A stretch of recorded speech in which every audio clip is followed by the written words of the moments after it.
हे गुरु परमात्मा, आप हमें परमात्मा के नाम पर फैले हुए मिथ्या मार्गों से, अंधविश्वासों से वैराग्य कराकर परमात्मा के सत्य स्वरूप का अनुभव कराने की कृपा करें। आप हमें अज्ञान अंधकार से निकालकर परमात्मा के अखंड ज्ञान प्रकाश में लाने की कृपा करें।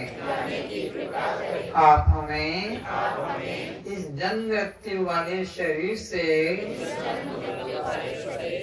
मैं भाव मिटाकर इसी में विद्यमान दृष्टा साक्षी अमृतात्मा का अनुभव कराने की कृपा करें। ओम शांति शांति शांति।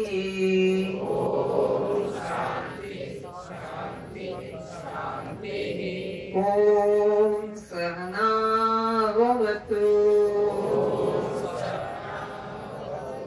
सहनो भुनक्तु सह वीर्यं करवावहै तेजस्विनावधीतमस्तु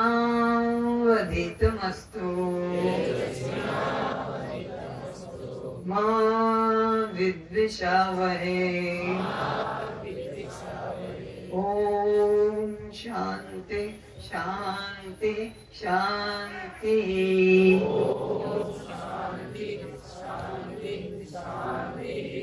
कस्त्वं कस्त्वं कस्त्वं। तो आप जड़ हैं, जड़ हैं, दृश्य है, दृश्य है, अनात्मा है, अनात्मा है, शव है, शव है, पर प्रकाश है, पर प्रकाश है।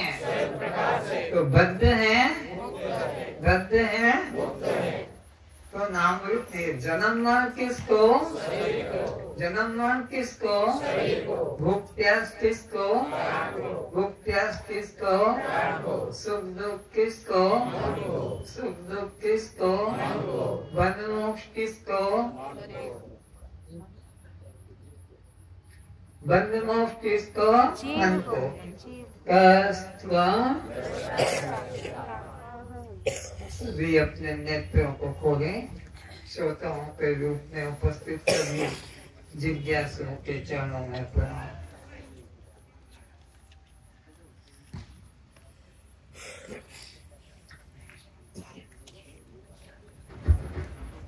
क्रम से ही बैठे, कोई बीच में जगह खाली ना छूटे, नहीं तो सबको धक्का लगेगा और टकरा टकरा कर वो बीच में घुसेंगे।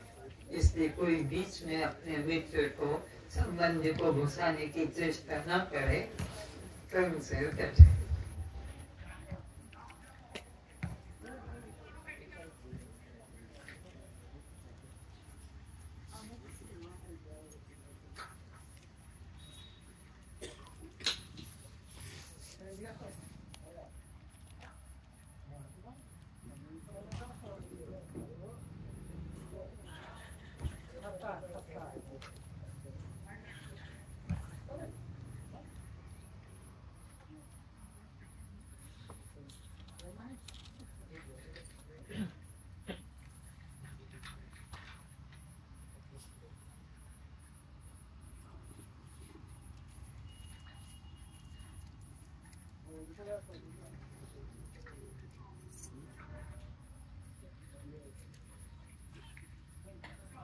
नए विद्यार्थी विशेष करके प्रश्न को सुनेंगे और उत्तर देने की चेष्टा करेंगे।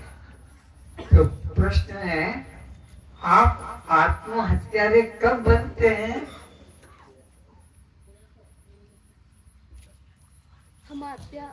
हम आत्महत्यादार तब बनते हैं जब हमको हम देह मानते हैं। जब तक हम अपने को देह मानते रहेंगे कि ये गोरा काला लंबा छोटा दुर्बल मोटा लड़का लड़की शरीर मैं हूँ, ऐसा जब तक मानते रहेंगे सब आत्महत्यारे की गति को प्राप्त होते हैं। ये बात बहुत कम लोग सुना होगा, सुनने को भी ये बात नहीं मिलती है। अब ब्रह्म हत्यारे कब बनते हैं?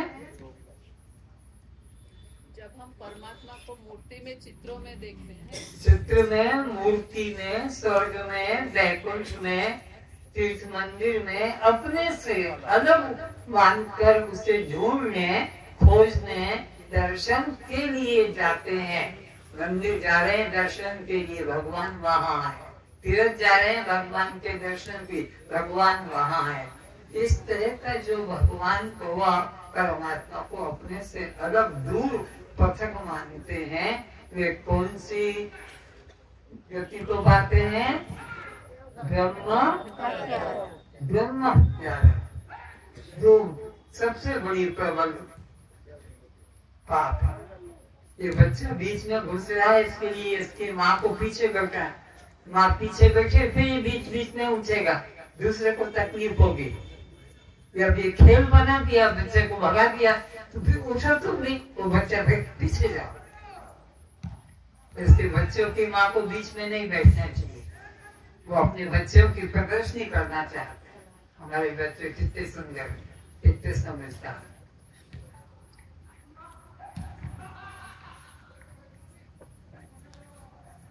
तो देह को मैं मानना कौन सी हत्या है? आत्महत्या। जोर से। परमात्मा को भिन्न जानना, अलग जानना कौन सी हत्या है?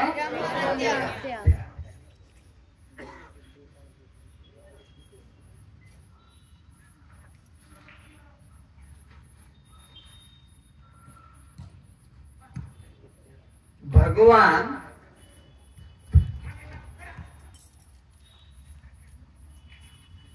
किन धर्मों का त्याग करने के लिए अर्जुन को उपदेश करते हैं?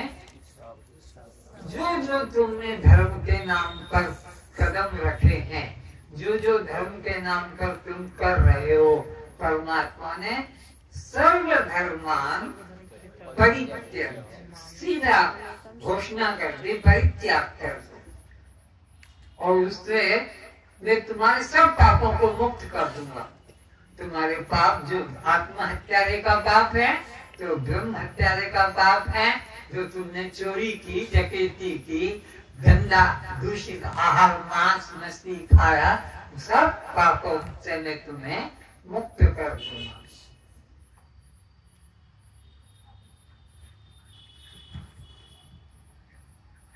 जिन धर्मों को तुम मान कर चल रहे थे, मंत्र माला पूजा पाठ तीर्थ मंदिर, किसी एक को भी आज तक मन में शांति प्राप्त हुई इन साधनों से?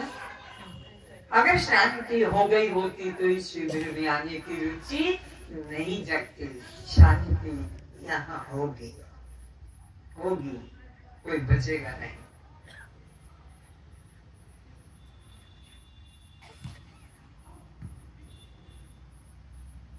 अगर वे साधन जो कर रहे थे वे धार्मिक होते, तुम्हारे कल्याण के होते, तो भगवान उन्हें त्याग करने का कभी आदेश नहीं देते।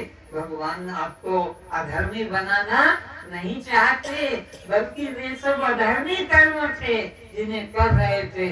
इसलिए कहा कि तुम उन पापों से बच नहीं पाओगे। सर्व धर्मान परित्यज्य।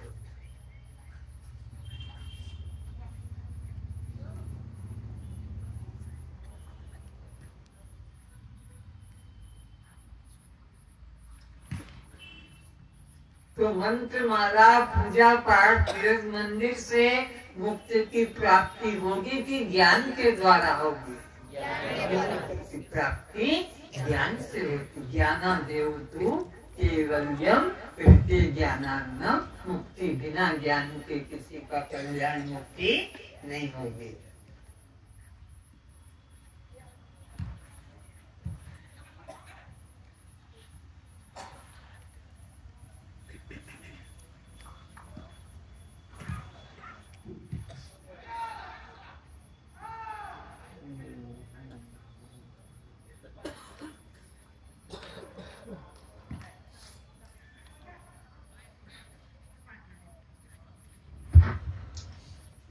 पांच अंधों ने हाथी का जो है दर्शन किया, तो उन अंधों में जिसने सूंड को पकड़ कर देखा उसने क्या कहा? हाथी कैसा होता है? सांप की तरह। कैसा होता है? अजगर सांप की तरह। जिन्होंने टांग पकड़ कर देखा उन्होंने हाथी को क्या समझा? फंदे की तरह। जिन्होंने कान पकड़ कर देखा उन्होंने क्या कहा? हाथी सूला की तरह होता है। जिन्होंने पीठ पकड़ कर देखा उन्होंने हाथी को दीवार कांची की तरह कहा। जिन्होंने पूंछ पकड़ कर देखा उन्होंने हाथी को रस्सी की तरह कहकर बता। तो हाथी का दर्शन अंधे करेंगे कि आंख वाला? इसी प्रकार गीता में भगवान अर्जुन को कहते हैं 10वें अध्याय के 10वें श्लोक में, विमुहा नानु पश्यन्ति पश्यन्ति ज्ञान चक्षुषः। परमात्मा का दर्शन, परमात्मा का अनुभव किसे होगा? पश्यन्ति ज्ञान चक्षुषः। जिसको सद्गुरु के द्वारा ज्ञान की आंख मिलेगी वो ज्ञान की आंख वाला परमात्मा को देख पाएगा। ये अज्ञानी अंधे इनको परमात्मा की प्राप्ति, ये बाहरी तीर्थ मंदिर पूजा पाठ में फंसे रहेंगे, भटकते रहेंगे।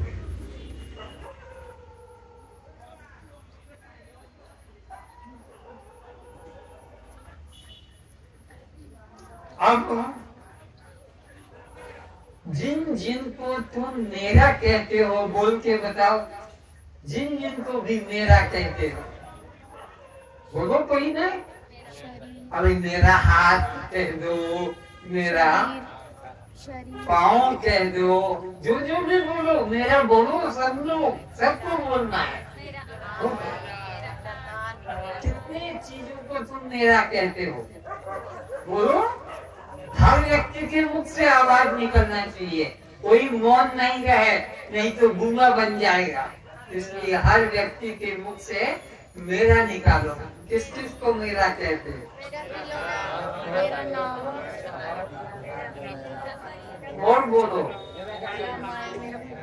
और भी निकालो, मेरा कौन कौन है? अरे मेरा कुत्ता है, मेरा जूता है, मेरा टोपा है, और इसी तरह मेरा हाथ है, मेरा नाखून है, मेरा दांत है। ये सब किस श्रेणी में आते हैं? तो यहाँ दो का ज्ञान हो गया, एक मैं और एक मेरा। दो का ज्ञान है ना। एक को जो हमसे ये मेरा मुर्गा है, तो ये मुर्गा अलग है, मैं अलग हूँ।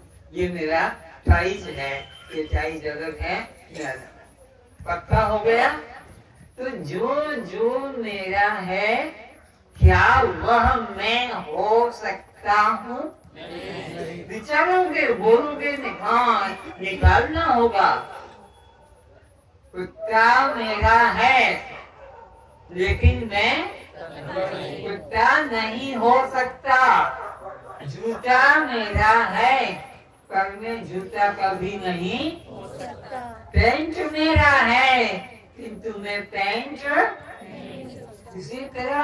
और तुम निकालो ना, मेरे को ही बोलना है, मेरे को प्रश्न बनाना है तो पागलपन हो जाएगा। फिर मेरे को बोलने का क्या काम? तुम्हें निकालो कि जो जो मैंने मेरा मेरा कहा था वो मैं कभी नहीं हो सकता। बोल के बताओ। जैसे बाल मेरा पर मैं बाल, दांत मेरा पर मैं दांत, आँख मेरा पर मैं आँख, नाक मेरा पर नाक, कान मेरा पर मैं कान, शरीर मेरा किंतु मैं। लेकिन तुम तो कहते हो मैं स्त्री हूँ, तुम तो कहते हो मैं पुरुष हूँ, तुम तो कहते हो मैं बालक हूँ। शरीर बालक है, शरीर किशोर है, शरीर स्त्री है, शरीर पुरुष है। वे तो शरीर। ये पक्का करो कि जिन जिनको हमने मेरा कहा है वो हमें कभी हो नहीं सकता। मेरा नहीं तो सदा अलग हो। और कोई बताओ किन किन को मेरे कहते हो? मेरा पुस्तक। कौन कौन मेरे हैं? मेरे पिता, मेरे मित्र, मेरे मकान। तो जिसको मेरा और मेरे और मेरी का मैं उनसे ये पक्का करो।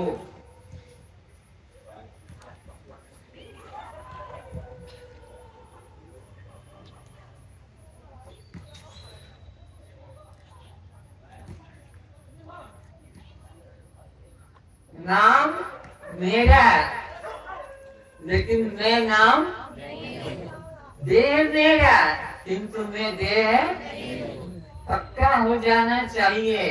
तो आज ही मुक्ति है, आज अभी यही इतना विवेक जग जाए कि जो जो मेरा है वो मैं कभी नहीं हो सकता। मैं उससे अलग हूँ। जिसको मेरा कह दिया वो अलग हो जाएगा। ये मेरा, ये मेरा। देखो इतना भीड़ है ये मेरा, ये मेरा, ये मेरा, ये मेरा, ये मेरा। लेकिन मैं ये मैं ये मैं ये बोलो नहीं हूँ, क्योंकि जो मेरा है मुझसे अलग होता है। तो ये पक्का कर लो कि शुद्ध ब्रह्म ज्ञान है। इस ज्ञान के बिना ही बंधन था। इस ज्ञान को जग गया मुक्ति नहीं मिल जाए। जो कुछ योग यज्ञ जप तप पूजा पाठ फिर में कुछ करने की जरूरत नहीं है। लेकिन माँ बाप खुद नहीं समझे तो बच्चे को भी उसी चक्कर में लगा देते हैं।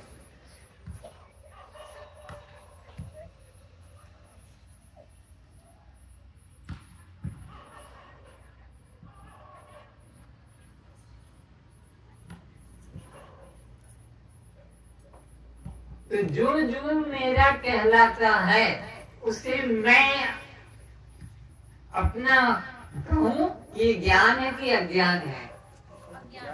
जो जो मेरा कहलाता है, कुत्ता मेरा कहलाता है तो मैं कुत्ता हूँ ये कहना ज्ञान है कि अज्ञान है?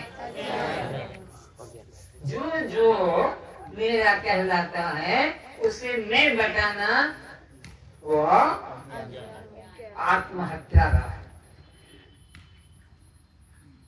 तो देह मेरा है किंतु मैं देह है, और देह मान लिया तो आत्महत्या रे हो गए।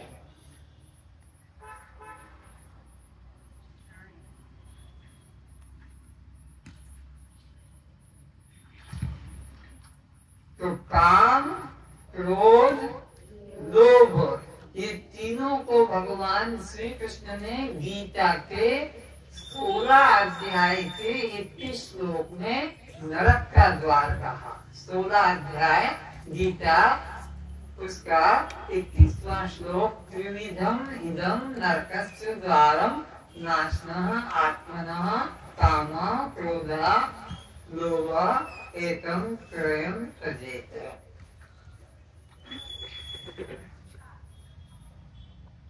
तो ये किसके धर्म है? मन के धर्म है। ये कौन के हैं? मन कामी हो जाता है, मन क्रोधी हो जाता है, मन मोहासक्त हो जाता है। और मैं मन को जानने वाला, मैं कौन हूँ?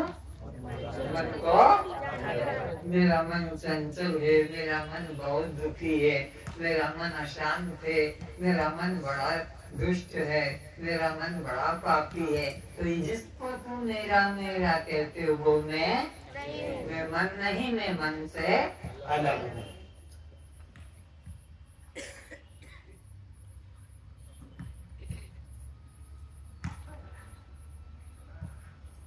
ताला चाबी के घुमाने से बंद हो जाता है, तो उस ताले को कैसे खोला जाएगा? चाबी के साथ अपोजिट जाए, उल्टा घुमा दो, खुल जाएगा।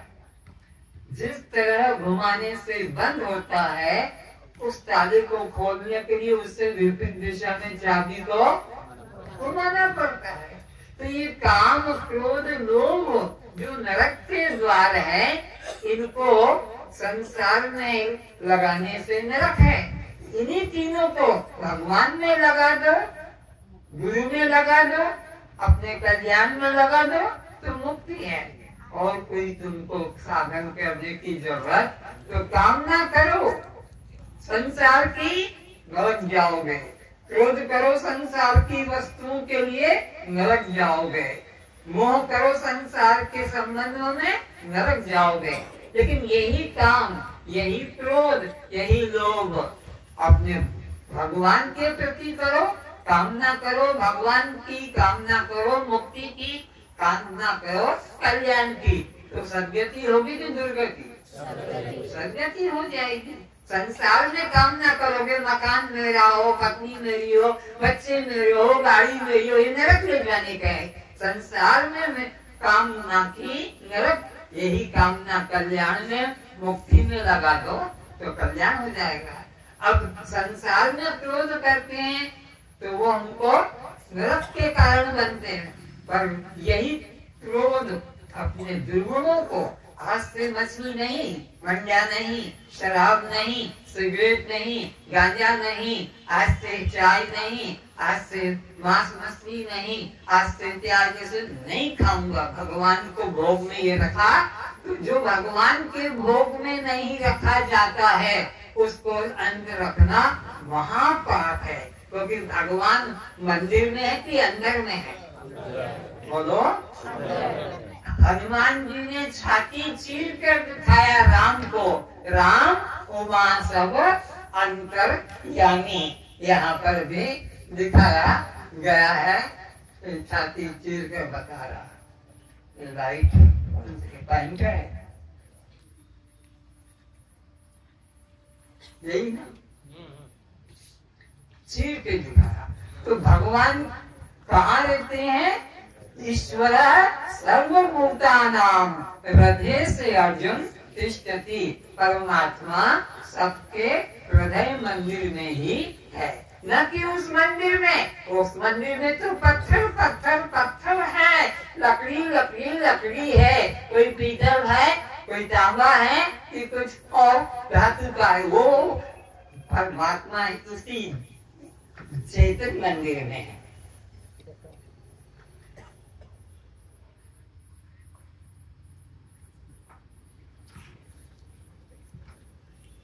पिता अपने पुत्र को सावधान करता है, बेटा ये बिजली का प्लग है, छूना नहीं, करंट निकलता है, सावधान करता है। बच्चा समझदार है, बच्चा है। तो गुरु भगवान जीव को सावधान करते हैं। अर्जुन को क्या? अर्जुन अगर तू मेरी बात नहीं मानेगा तो तेरा पतन हो जाएगा। नोट करो ये अक्षराध्याय का 57 श्लोक में, भगवान 58 श्लोक में के 57 में देख लेना, अक्षराध्याय का।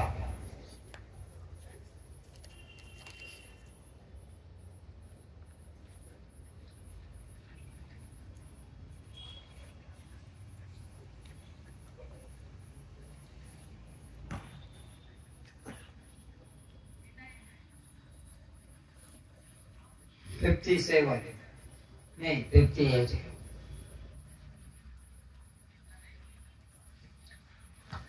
भगवान जिंदा अर्जुन को कह रहे हैं तू मेरी बात नहीं मानेगा, मंत्र माला पूजा पाठ तीर्थ व्रत ध्यान समाधि में फंसा रहेगा तो तेरा पतन हो जाएगा। इसलिए सब को छोड़ दे, सर्व धर्मान परित्यज्य और मेरी ध्यान में आ जाए। माम एकम शरणम।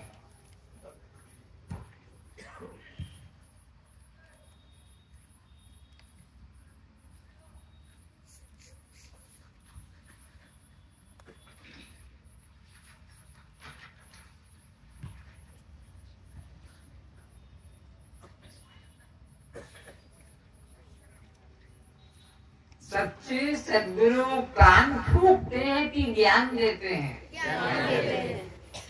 कान फूकवाने से कल्याण का कोई संबंध नहीं है। गुरु के दो उपाधि कौन कौन सी है? श्रोत्रिय और ब्रह्मनिष्ठ। श्रोत्रिय किसे कहते हैं? जो शास्त्र का ज्ञाता है। और ब्रह्मनिष्ठ किसे कहते हैं? जिसने ब्रह्म को जाना है, अनुभव किया है। ये दो उपाधि गुरु की होती है। गुरु की उपाधि कपड़ों से नहीं होती, चौकी गाड़ी मूछा से, आश्रम से नहीं होती है। इन दो उपाधि से होता है।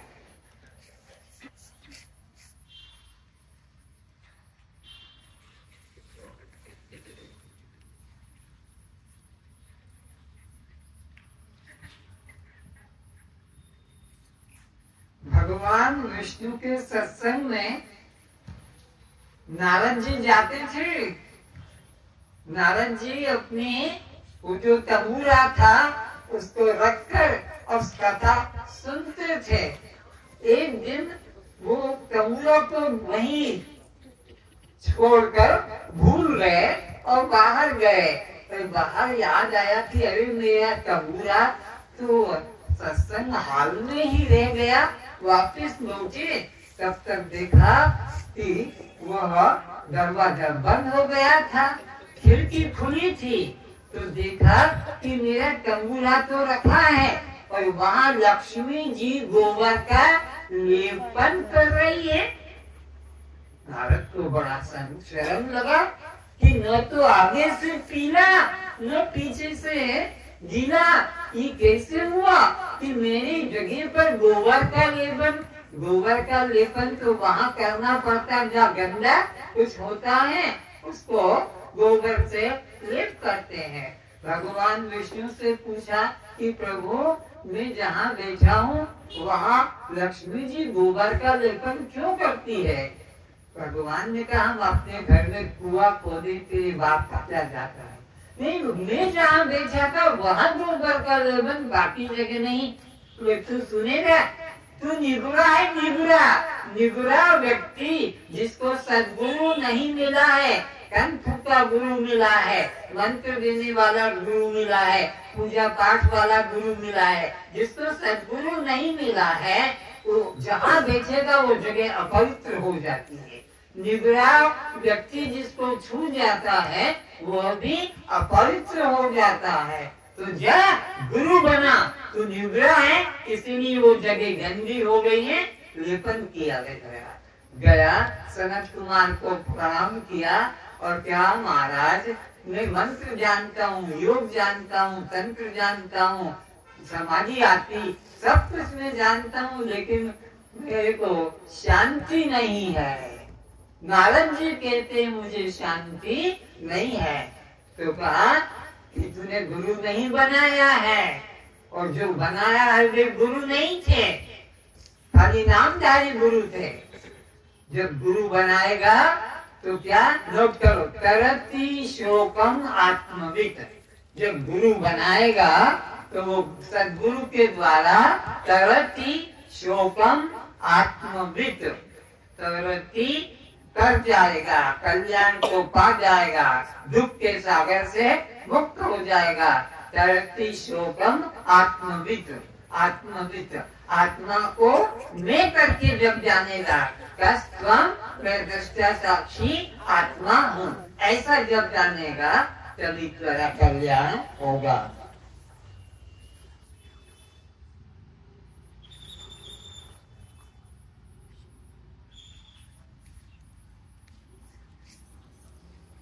तुम जड़ हो, बोलो जड़ हो, तुम दृश्य हो, दृश्य हो, तुम शव हो, शव हो,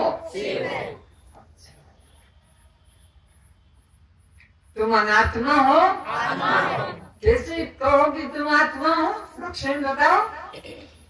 आत्मा होने की पहचान क्या है?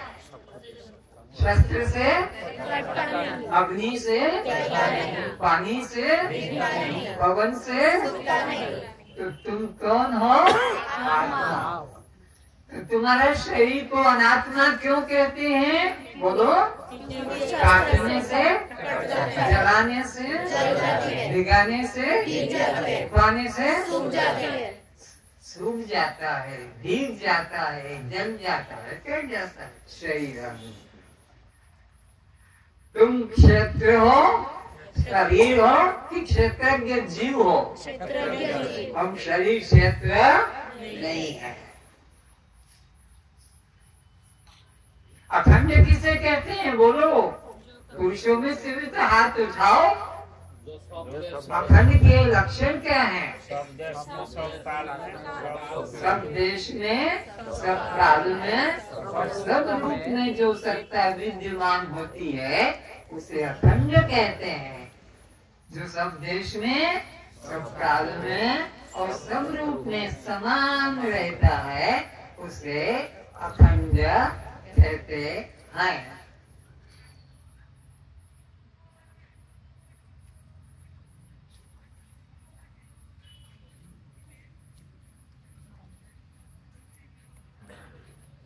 जो एक देश में हो, वृंदावन में हो, अयोध्या में न हो, अयोध्या में हो और हरिद्वार में न हो, वो परमात्मा होगा कि वो व्यक्ति होगा?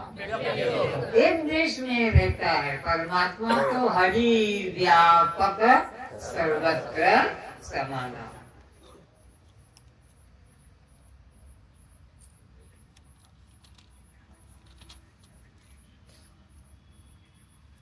तो परमात्मा जब सब काल में है, काल कितने हैं? सतयुग, त्रेता, द्वापर और सतयुग, त्रेता, द्वापर, कलयुग।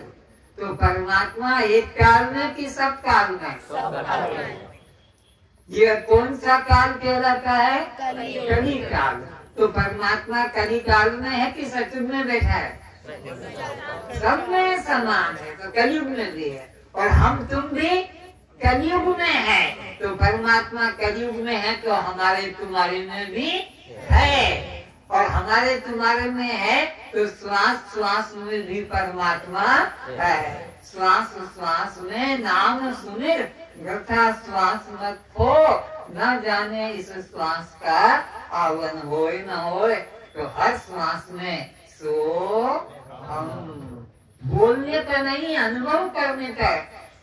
जिह्वा के लगाने की जरूरत नहीं है। कोई श्वास को खाली मत जाने दो। श्वास खाली गई नरक ले जाएगी, श्वास खाली गई संसार में ले जाएगी, श्वास खाली गई संसार की निंदा करने में, व्यर्थ बातों में जाएगी। तो जब श्वास अंदर जाता है अपना, सो मन में निकलता है बाहर। इसलिए परमात्मा सब काल में है तो हमारे जीवन काल में भी समझो। परमात्मा एक काल में कि सब काल में? तो हमारे जीवन काल में कोई राक्षस होगा? सब काल में जब परमात्मा है तो हमारे जीवन काल में भी बोलो कि मंदिर ढूंढना पड़ेगा, तीर्थ में जाना पड़ेगा पागलों की तरह। अरे हमारे जीवन में है तभी तो हम यहाँ तक आ पाए, तभी तो घर जा पाएंगे, तभी तो खा पाएंगे।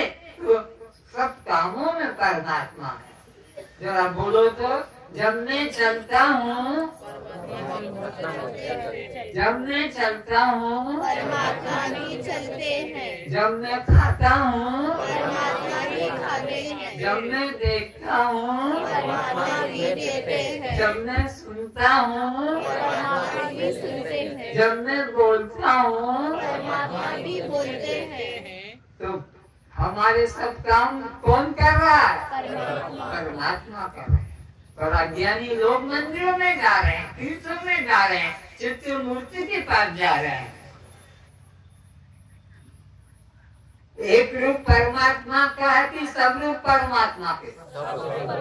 तो पिता भी परमात्मा, बोलो पिता भी परमात्मा, माता भी परमात्मा, पत्नी भी परमात्मा, पति भी परमात्मा, पुत्र भी परमात्मा, पुत्री भी परमात्मा, हमारा गाय भी परमात्मा, हमारा कुत्ता भी परमात्मा, बिल्ली भी परमात्मा, सब परमात्मा। हरि व्यापक सर्वत्र समाना।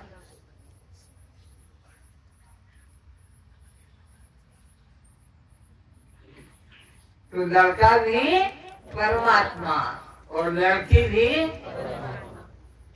पर दुष्ट लोग, लड़की है तो आभाषण करा, कितना बड़ा पाप है। परमात्मा अंदर बैठा है, उसको कटवा के फेंकवा देते। इन हत्यारों का कल्याण नहीं होगा। इनको तो फिर नीच योनियों में भगवान बकरा बन के कटवाएगा, इनको तो मछली बन के कटवाएगा, क्योंकि इन्होंने अपनी लड़की को कटवा दिया था, गर्भपात करा दिया था। ऐसे दुष्टों के घर में रहते हैं।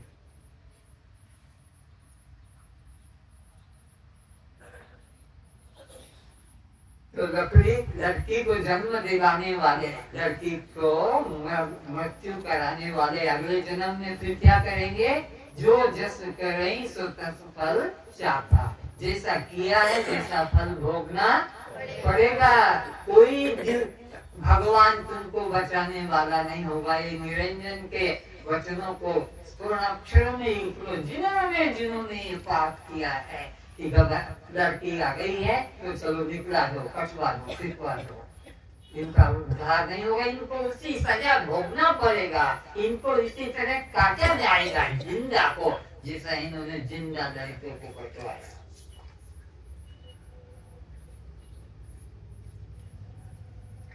जो पत्नी को सताते हैं, अगला जन्म में इनको किसी की पत्नी बनकर फिर आना पड़ेगा और वो फिर इनका दुष्ट पुरुष इनको सताएगा।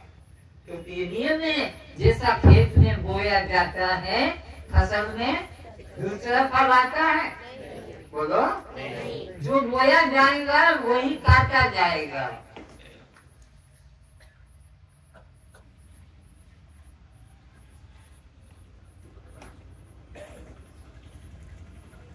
नोट करें, आनंद उसे कहते हैं जो बिना विषय के सदा बना रहता है। आनंद उसे कहते हैं जो बिना वस्तु के, बिना विषय के सदा बना रहता है, उसे आनंद कहते हैं।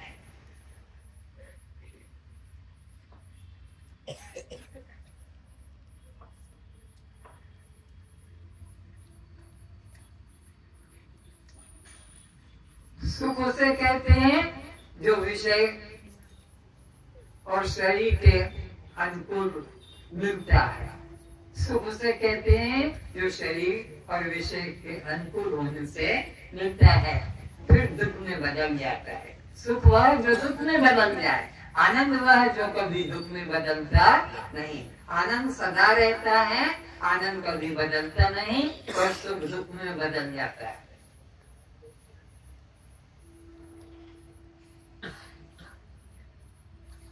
अपने अंदर तीनों का भेद बताओ, कौन सच है, कौन असत है और कौन मिथ्या है। कौन बताएगा? अपने अंदर तीनों का भेद बताओ। सत कौन, असत कौन, मिथ्या कौन? अरे सबकी अवस्था अपने अंदर तीनों को नहीं ढूंढ रहे हो। तीन चीजें हैं अपने अंदर, सत, असत और मिथ्या। सत है मैं आत्मा, असत है मेरा नाम जाति, और मिथ्या है शरीर। मिथ्या शरीर है, क्योंकि जन्म है और मरण है। नाम तो न ढूंढने को मिलता है न छूने को मिलता है। तो नाम असत है, जाति असत है, उपाधियां डिग्रियां सब असत है।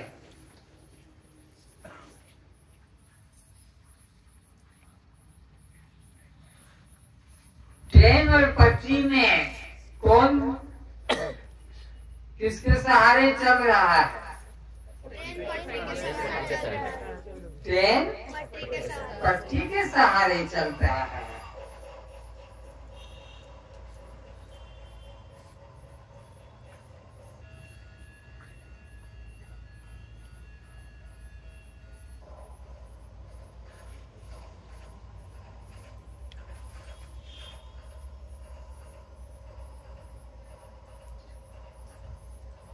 रोक दो।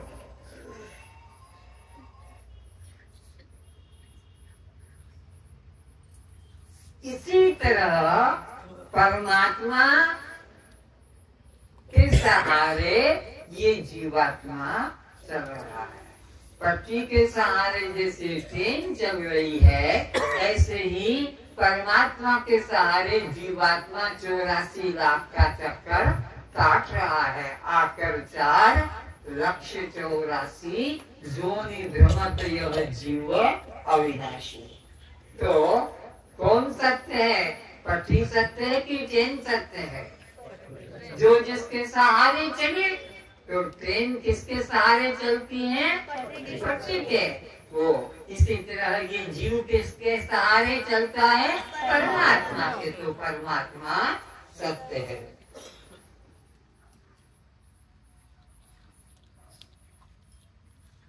ज्ञान से रहित मनुष्य किसके समान कहा है? पशु के बराबर। ज्ञानी नहीं ना पशु समाना। मनुष्य को पशु के समान है। किस को कहा? जो आत्म ज्ञान से रहित है। नोट करो इस बात को, आत्म ज्ञान के बिना मनुष्य पशु है।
नारद जी ने भगवान से प्रार्थना की कि हे प्रभु, आपके इतने भक्त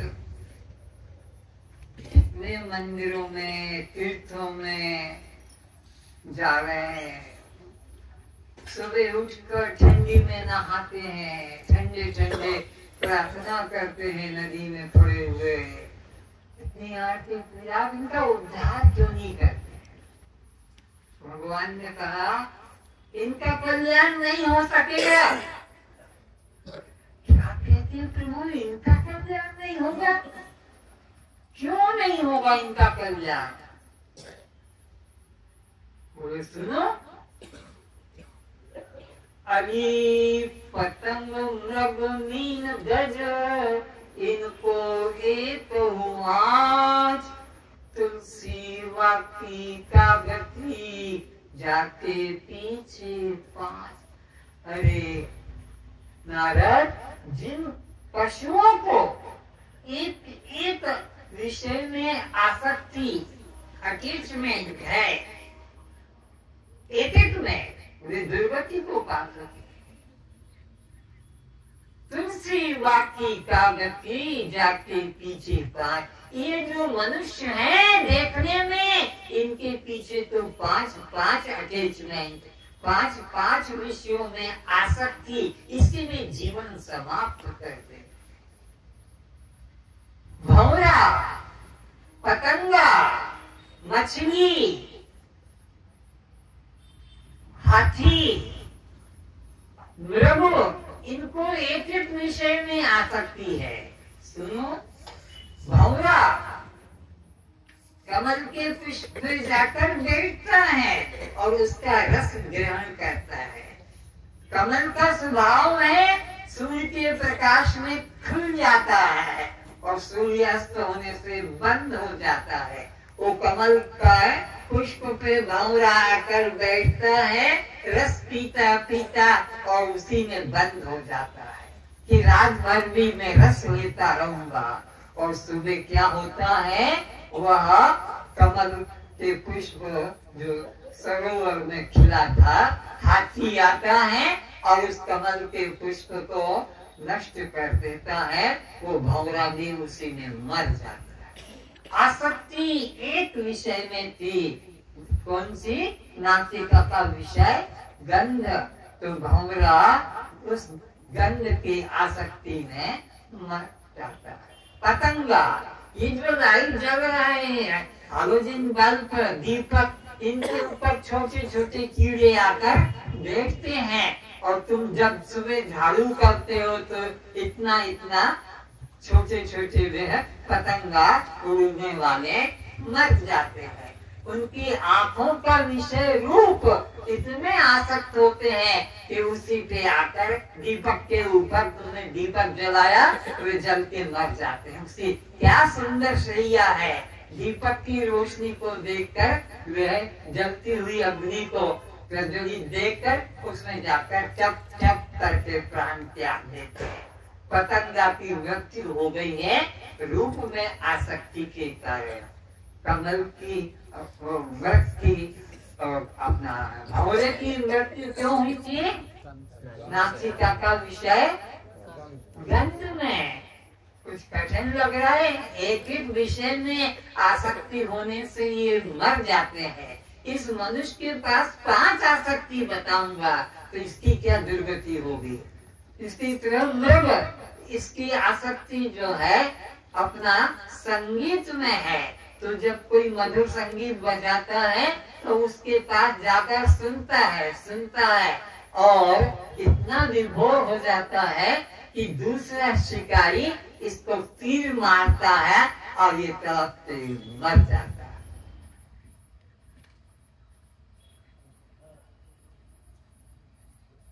इसकी मौत हो जाती है। किस वजह से? संगीत में आसक्ति के कारण से।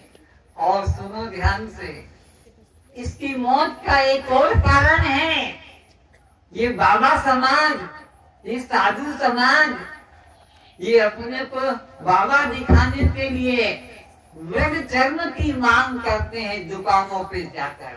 जूतों की दुकान पर जैसे जूते हैं, ऐसे कहीं पर आप पुरी गए होंगे तो समुद्र के किनारे पर एक बाजार है, वहाँ पर जूते, चप्पल, अटैची, बैग, कमर बेल्ट और टोपा, हाथ के सब मृग चर्म के मिलते हैं। तो ये मृग अपनी मौत से तो मरते नहीं, इतना इनको जंगलों में शिकारी को भेजा जाता है और वो शिकारी इनका शिकार करके और इनको मारकर इनके चमड़े के फिर चप्पल, जूते, अटैची, कमर बेल्ट और क्या क्या सामान तुम बाजार से खरीद के लाए होगे।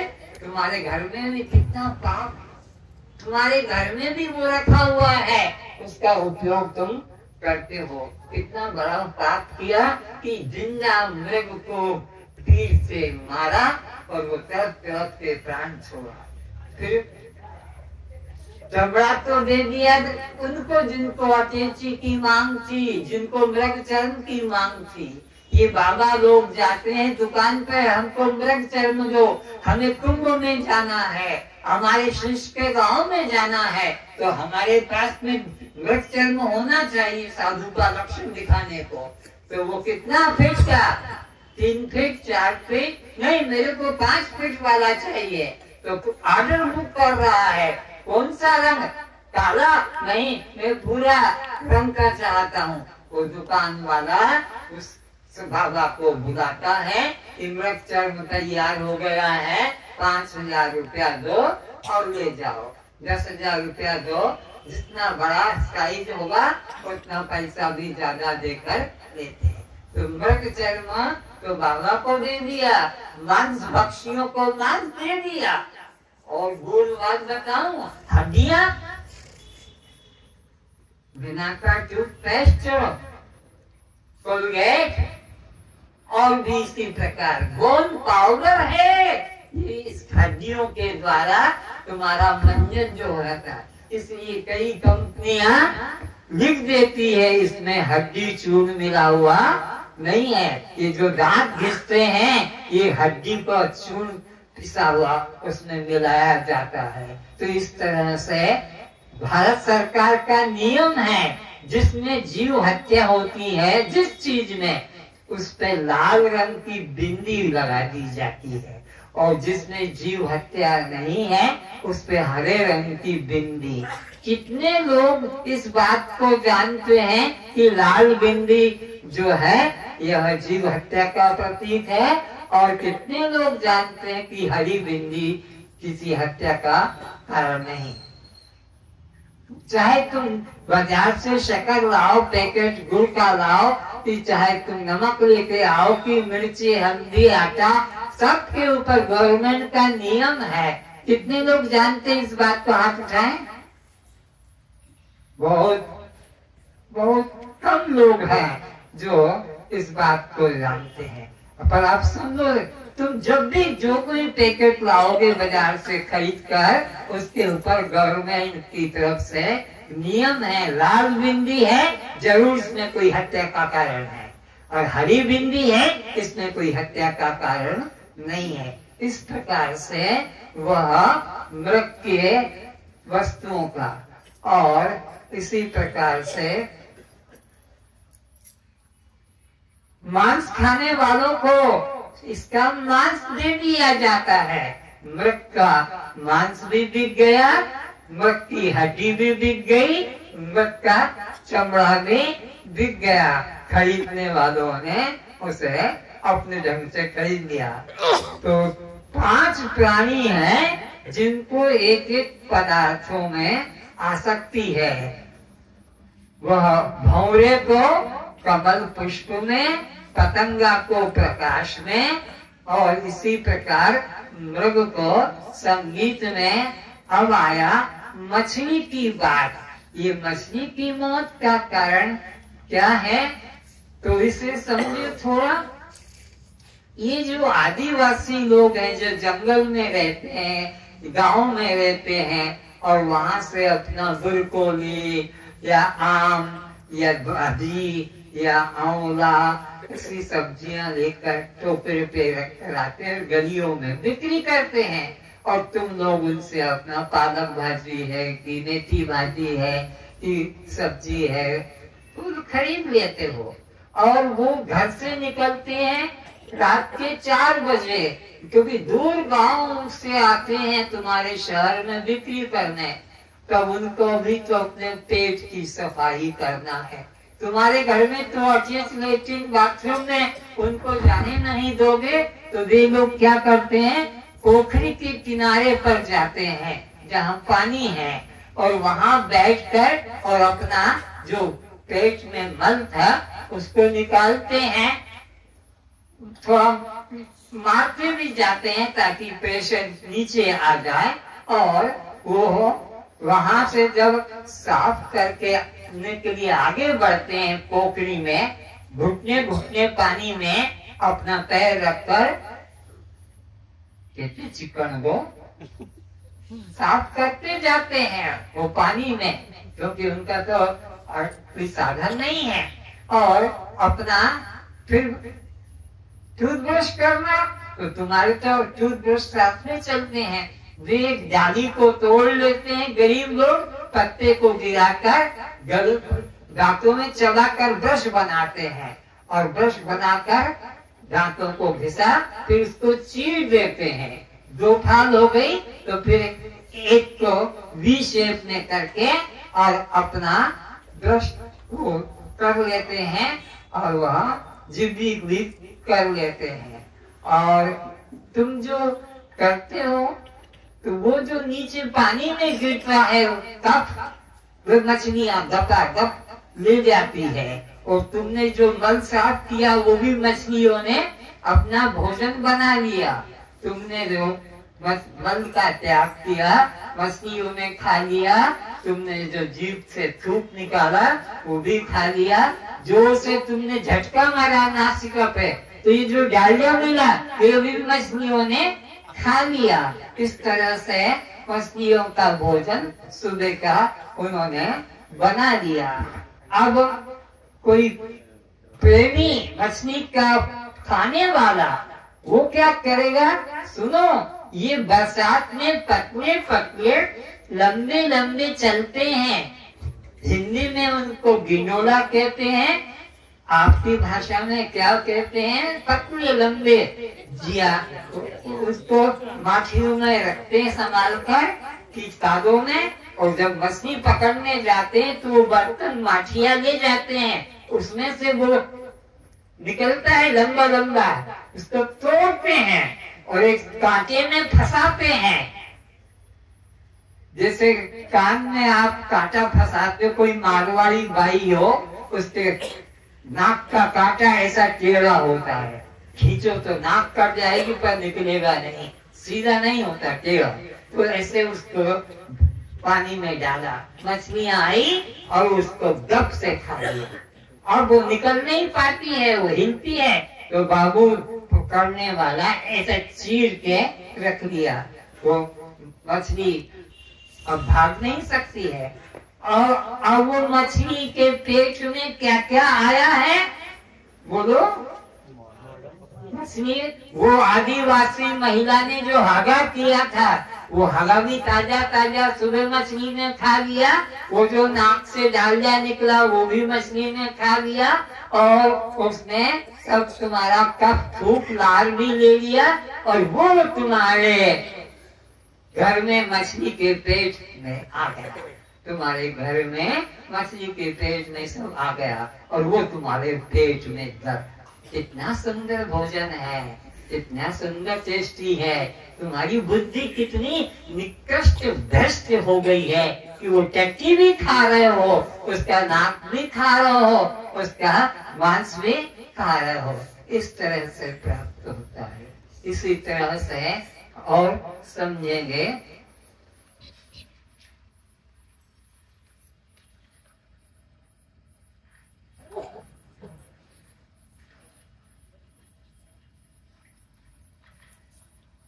ये चल रही थी वहाँ, किधर से चलता है। कुछ हुआ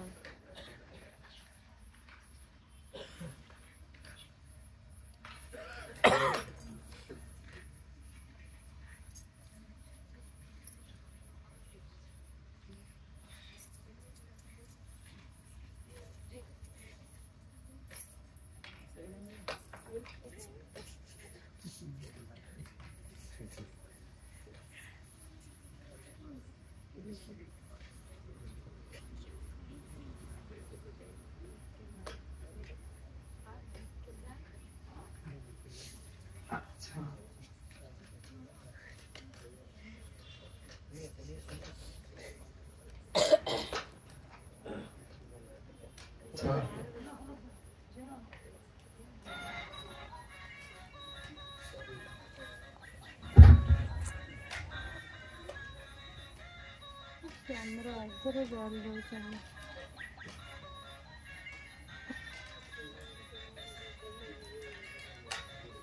काले जोड़े बाहर चला।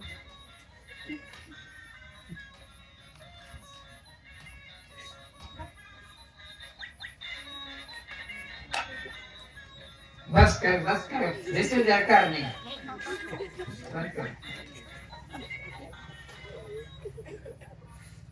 मूर्ख यही रहते हैं। तो समझो तुम्हारी बुद्धि को कितनी शुद्ध, कितना अपने को सफाई करके रखते हो, कैसे उसने पेट में जा रहा है, ये इसकी अवस्था हो तो देखो और विचारना होगा। मछली और हाथी की बात पर विचार करते हैं। हाथी की मृत्यु का कारण क्या है? ये हाथी की जो दांत है ना, भारत में इनका कीमत है 20,000 रुपया, 2 दांत का। विदेशों में 60,000 रुपया मिलता है 2 दांतों का। तो इसलिए जंगलों में शिकारियों को भेजते हैं और वे जंगल में शिकारी लोग इनको तीर मारकर, गोली मारकर और मार देते हैं और उनके दांतों को निकालते हैं। जिंदा हाथी के दांत निकालना बहुत मुश्किल है। मरे हुए हाथी के दांत को निकालना आसान है, क्योंकि मांस सड़ जाता है, हड्डियां अलग हो जाती है। लेकिन जिंदा हाथी को चीर चीर के, काट काट के मांस को और वह तैयार करते हैं। इस प्रकार से यह इनकी मौत का कारण है।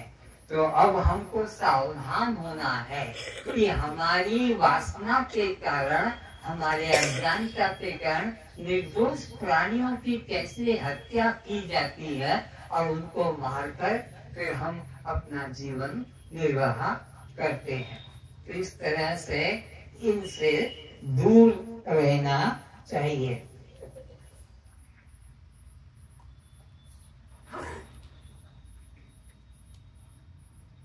अब 2 तरह के प्राणी हैं, नोट करो, मांसाहारी और शाकाहारी। भगवान ने 2 तरह के जीव बनाए हैं, एक है मांसाहारी और एक है शाकाहारी। मांसाहारी प्राणी के क्या लक्षण हैं और शाकाहारी प्राणी के क्या लक्षण हैं, बहुत ध्यान से सुनना। भगवान ने मांस खाने का अधिकार किसको दिया है और भगवान ने मांस खाने का अधिकार किसे नहीं बताया है। तो आज शास्त्र प्रमाण से वही बैठ जाओ, बीच में घुसो मत। तो इस तरह से जो है शाकाहारी प्राणी के आंखें, सुनना ध्यान से, शाकाहारी प्राणी की आंखें जन्म के दिन ही खुल जाती है। शाकाहारी प्राणी का जन्म हुआ कि आंखें खुल जाती है, लेकिन मांसाहारी प्राणियों की आंखें जन्म के 7 दिन बाद आंख खुलती है। मांसाहारी प्राणी की आंखें जन्म के 7 दिन बाद खुलती है और शाकाहारी प्राणियों की आंखें जन्म के दिन खुल जाती है।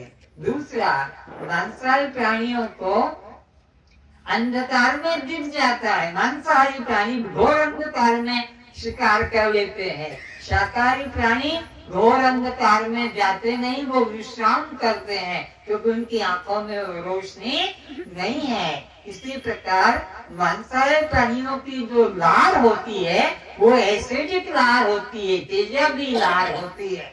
शाकाहारी प्राणियों की एल्कलाइन लार होती है। मांसाहारी प्राणियों के जो है नाखून लंबे होते हैं, नुकीले होते हैं मांस, और शाकाहारी प्राणियों के नाखून गोल होते हैं।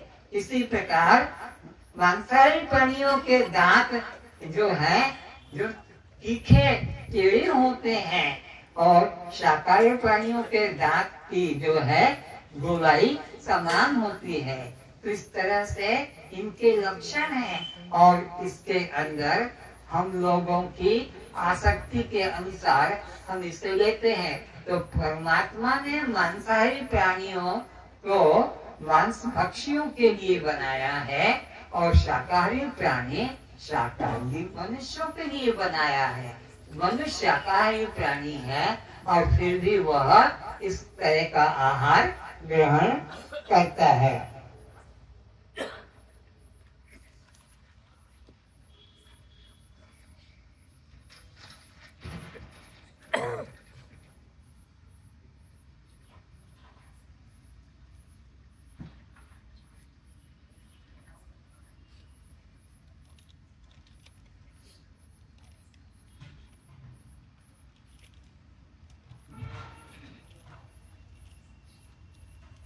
मांसाहारी प्राणी की और बढ़िया पहचान, वो जीभ से पानी पीता है।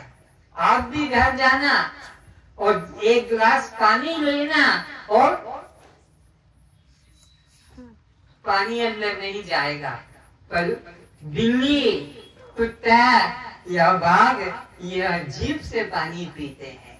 शाकाहारी प्राणी मुख में लेकर पीते हैं, बर्तन में मुख डालकर गाय, घोड़ा, गधा, हाथी, ऊंट मुख में पानी भरते हैं।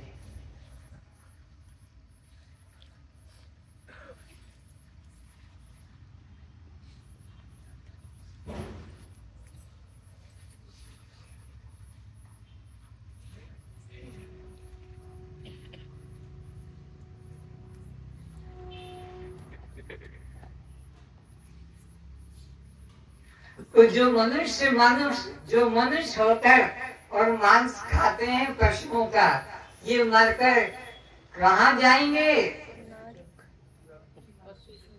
मरकर तो किस योनि में जन्म लेंगे? मनुष्य योनि में होकर भी पशु की आसक्ति है, पशु आहार की। तो मनुष्य योनि में मांस खाते हैं तो यह फिर पशु बनेंगे। क्या? कुत्ता बनेंगे, ये बाघ बनेंगे, ये बिल्ली बनेंगे, ये सांप बनेंगे, ये चूहा बनेंगे, ये चील कौवा बनेंगे, क्योंकि इन योनियों में मांस खाया जाता है। तो जिसको जिस आहार में रुचि होती है, परमात्मा जैसी मति तैसी गति। गीता के 8 अध्याय के 6 श्लोक में भगवान ने यही कहा कि मरने वाले की जैसे अंत में रुचि होती है, मैं उसको उसी योनि में डाल देता हूँ।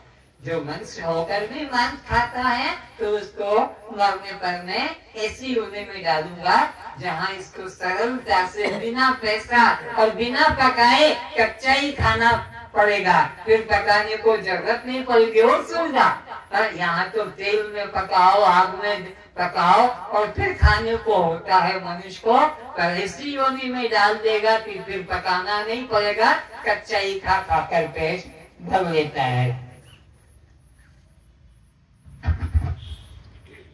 एक बहुत बड़ी बात सुनो शबरी की। शबरी भगवान राम की बहुत बड़ी भक्त थी और अपना जंगल में रहते थे, आदिवासी। उसका पिता भी था, माँ मर चुकी थी। अब ये धीरे धीरे शबरी जवान हो गई तो उसके पिता को चिंता हुई कि अब मैं बूढ़ा होकर मरने को जा रहा हूँ और मेरी लड़की जवान है, इसकी शादी चलाना चाहिए। तो गांव में बातचीत चलाई। एक घर से बातचीत प्रस्ताव हुआ कि हम तुम्हारी लड़की को अपनी बहू बनाएंगे। तो वो लड़की के लिए अच्छा भोजन तैयार करना बारातियों के लिए, अच्छा हलवा, पूरी, खीर, ना मांस मछली पकाना होगा। वो शबरी के पिता ने कहा, भाई हमने तो जीवन में कभी मांस मछली खाया नहीं, हमारी लड़की ने भी कभी खाया नहीं, ये तो फिर हम तुम्हारी लड़की को शादी नहीं करेंगे। हमारे बारातियों का स्वागत होना चाहिए, बाराती आएंगे उनको देना पड़ेगा। तो बाप ने 5 भेड़ों को लाकर घर के बाहर बांध दिया। शबरी खेत से आई और पिता को प्रणाम किया। पिताजी ये बाहर कौन है जिनको बांध के रखा है? अरे बेटा, कल तेरी शादी की बारात आएगी तेरे ससुराल वाले के स्वागत के लिए। पिताजी कितनी भोली शबरी, ये क्या उनकी आरती उतारेगी? क्या ये पानी का गिलास देंगी? ये बारातियों की स्वागत कैसे करेगी? अरे इनको काट काट के पकाया जाएगा और उन आपको खिलाया जाएगा। हाय पिताजी, मनुष्य पशु भी खाता है, मनुष्य होकर पशु खा जाता है। हाय रे, ये कैसा मनुष्य की राक्षस है, इसको राक्षस कहना पड़ेगा, मनुष्य नहीं कह सकते, क्योंकि मनुष्य के लिए तो भगवान ने कितने फल फूल बनाए, कितने तरह के अन्न बनाए और वो खाता है। हाँ बेटा, वो बनाते के लिए। अब शबरी ने कहा, आप सो जाइए पिताजी, क्योंकि कल मेरी शादी का बहुत आपको काम करना पड़ेगा। दरवाजा खींच लिया बाहर से, पिता को सुला दिया और सबसे पहले उन 5 भेड़ों को, भागो भागो भागो, मैं अपने सुख के लिए तुम्हारी हत्या नहीं चाहती हूँ। उन 5 भेड़ों को जंगल में भेज दिया और खुद भी भेड़ के पीछे पीछे भागी कि कहीं वो बाराती आकर मेरे को उठाना ले जाए, पकड़ना ले जाए। इसलिए खुद भी 7 दिन रात भागती भागती, और भगवान राम का जहाँ आश्रम था साधुओं का, वहाँ जाकर आपने विश्राम किया और साधु सेवा करके जीवन का कल्याण किया। पर मांस नहीं खाया शबरी ने, शादी नहीं की शबरी ने। मेरी शादी की वजह से इतने भेड़ों की हत्या, ये सुख मुझे नहीं चाहिए। तो जितने लोग सुन रहे हैं, विवेक करें, प्रतिज्ञा करें कि मैं आज से जीवन में कभी मांस से बनी, हत्या से बनी, कभी भी किसी चीज का प्रयोग नहीं करूंगी, नहीं करूंगा, नहीं अपने बच्चों को कराऊंगी, न पति को। दोनों सोचे, यहाँ दोनों बैठे हैं तो बात मानी जाएगी। इस तरह से आहार के बारे में आज आपको प्रतिज्ञा करके यहाँ से जाना होगा। फार्म भरने को दिया जाएगा, आप बच्चे से बड़े तक सब जो शिक्षित हैं फार्म भर कर देंगे। जिन्होंने पहले क्लास नहीं किया है उनको भरने की जरूरत नहीं है, तो न भरे, बाकी सबको फार्म भरकर देना है। और उसमें प्रतिज्ञा जो जो करना है, आपके नाम बताना है, जाति जो संसारी है वो बताना है, उम्र बताना है, आपका ध्यान धर्म क्या है, आप किसे मानते हैं, कौन गुरु के शिष्य हैं, उसमें लिख देना कहा, दस्तखत करके। आज फार्म जाते समय लेंगे और भरकर देंगे, तब आपको कल से गुण ज्ञान सुनाया जाएगा, जो ज्ञान अभी तक बताया नहीं है। क्योंकि वो आहार शुद्ध जब तक नहीं होगा, मन शुद्ध नहीं होगा। आहार शुद्ध हो, सत्व शुद्धि, सत्व शुद्धि द्वाय स्मृति, स्मृति लब्धा सर्वग्रंथि फिर मोक्ष। आहार शुद्ध से मन शुद्ध होता है, नोट कर लो। आहार शुद्ध से मन शुद्ध होता है और मन शुद्ध से बुद्धि शुद्ध होती है। मन शुद्ध होने से बुद्धि शुद्ध होती, आहार शुद्ध से मन शुद्धि, मन शुद्धि से बुद्धि शुद्धि, और बुद्धि के शुद्ध होने से ज्ञान होता है, शुद्ध ज्ञान होता है, और ज्ञान के द्वारा मुक्ति की प्राप्ति होती है। ये वेद उपनिषदों का सिद्धांत है।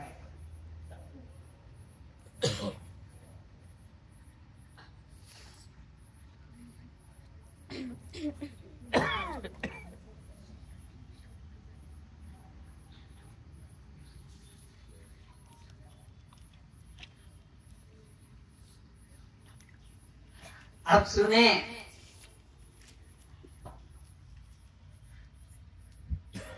सिल्क साड़ी वाले जिनके पास सिल्क की साड़ी है, सिल्क का कुर्ता है, सिल्क का चादर है, ये कितना बड़ा पाप करते हैं। कैसे मिलता है? एक झाड़ पे अंडे के आकार का ऐसा एक फन लटकता रहता है। वो अंडा, सिल्क अंडा, सिल्क का बना हुआ, उसमें जीव होता है, उसमें कीड़ा होता है। बहुत अच्छा, धन्यवाद। ये सिल्क का अंडा ये झाड़ के ऊपर लटक रहा था, इसके अंदर एक कीड़ा होता है। उस कीड़े को, जिंदे कीड़े को पानी में उबाल कर मारा जाता है। क्यों?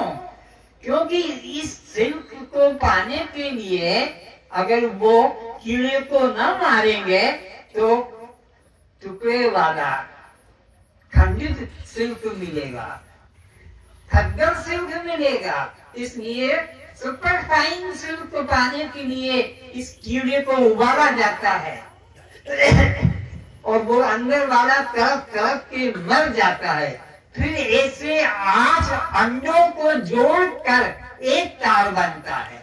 उस तार से फिर आपकी यह 4.5 गज की कहो की साड़ी या चादर या आपका कुर्ता तैयार होता है और वो पहनकर अपने को बड़ा धन्य मानते हो, बड़ा खुशहाल मानते हो। वो भाई टेरिकॉट ले लो और दूसरा रेयन कपड़ा ले लो, लेकिन ये रेशम के साड़ी को, रेशम के कुर्ते को, रेशम की चादर को प्रयोग मत करना, क्योंकि ये रेशम कब मिलेगा जब अंदर के कीड़े को, जिंदे को पानी में उबालकर मार दिया जाएगा, तब इससे जो सिल्क बनेगा वो एक तार वाला बनेगा। इसलिए इससे अपने को पाप से बचाना है। इसी प्रकार का और हमारे द्वारा हत्या होती है। यह जो अंडे देती है मुर्गी, वो मुर्गी के अंडे को हम कहाँ से निकल कर आता है? वो चट्टी के दरवाजे में से निकलता है। ये चट्टी का दरवाजा है, इसमें से निकल कर आता है और वो चट्टी के दरवाजे से निकला अंडा ये मुर्गी के मासिक धर्म है। जैसे माताओं को मेंस पीरियड होता है, मूत्र द्वार से हर महीने 3 दिन, 4 दिन, 5 दिन, 7 दिन रक्त गंगा निकलता है, इसी तरह मुर्गी का ये मासिक धर्म है जो मल द्वार से निकलता है और जिसको सभ्य लोग अपने मुख में लेकर उसका रस स्वादन करते हैं। सड़कों पे बड़ी बड़ी दुकानें खुली हुई है और खड़े खड़े जेंटलमैन मैडम खड़े खड़े उन अंडों को वहाँ खा रहे हैं। ओ मेरे भाई, तुम्हारी मति भ्रष्ट हो गई। अगर मासिक धर्म ही खाना था तो मुर्गी का क्यों खाते हो? घरवाली का खाओ ना, जो ताजा खाना खाती है और ताजा ही निकलता है उसका लो। लेकिन लोग मुर्गी का जो है मल द्वार से निकला अंडे को अपना भोजन बनाते हैं। तो मुर्गी का मासिक धर्म अच्छा होगा कि अपनी घरवाली का? अरे बोलो ना, है अजीब बात है। तुमको इतना विवेक नहीं है कि ये मुर्गी का मासिक धर्म तो कच्ची के दरवाजे से बाहर आता है और हमारी घरवाली का तो वह मूत्र द्वार से निकल कर आता है। तो कौन सा मासिक धर्म खाना अच्छा है, मुर्गी वाले का कि घर वाले का? अरे बोलो ना, दोनों खाना योग्य, दोनों को छोड़ देना चाहिए। इतनी गंदी वस्तु को हम अपना आहार बनाते हैं। मुझे टाइम का बता देना, तो बात समझ में आ रही है। अभी मैं पिक्चर दिखाऊंगा, कभी नहीं देखा होगा, कहीं नहीं देखा होगा, ये सारे मेरे मुख से तो सुने हैं, अब आंखों से देखोगे करने के ऊपर कि किस तरह से जीवों की हत्या होती है। इसी तरह ये गरम शाल, गरम चादर हमारे लिए मिलती है, गरम कपड़ा। जिन पशुओं को ठंडे देशों में रहना पड़ता है, 12 महीने बर्फ गिरता है, कांपते हैं, उनको चीर कर उनके द्वारा उनको तो नंगा कर देते हैं और उनके बालों से फिर तुम्हारा कंबल, तुम्हारी चादर, स्वेटर, मफलर और बनते हैं। कमर बेल्ट कैसे बनता है? इन पशुओं को मारकर अपने कमर का बेल्ट बनाते हैं। मुर्गी के मृग के मारकर कमर का बेल्ट माताएं नाड़ा डाल लेती है। पुरुष लोगों को अपने कमर में बेल्ट डालने के लिए यह मृग के बेल्ट की बाजार में मांग करते हैं। अरे भाई, और कोई कपड़ा डाल लो, फीता बना लो, लेकिन चमड़े का बेल्ट, कोई 33 इंच, कोई 40 इंच का कमर है, किसी का 50 इंच का कमर है, उतना बड़ा पशु ढूंढना पड़ेगा, क्योंकि कमर के बेल्ट में जॉइंट नहीं लगाते हैं, एक बेल्ट पूरा होता है। तो इस तरह की फैशन को छोड़े और सादगी अपनाएं। अपना विषय में समाप्त करता हूँ, आगे का विषय इस खूब रूप से देखेंगे।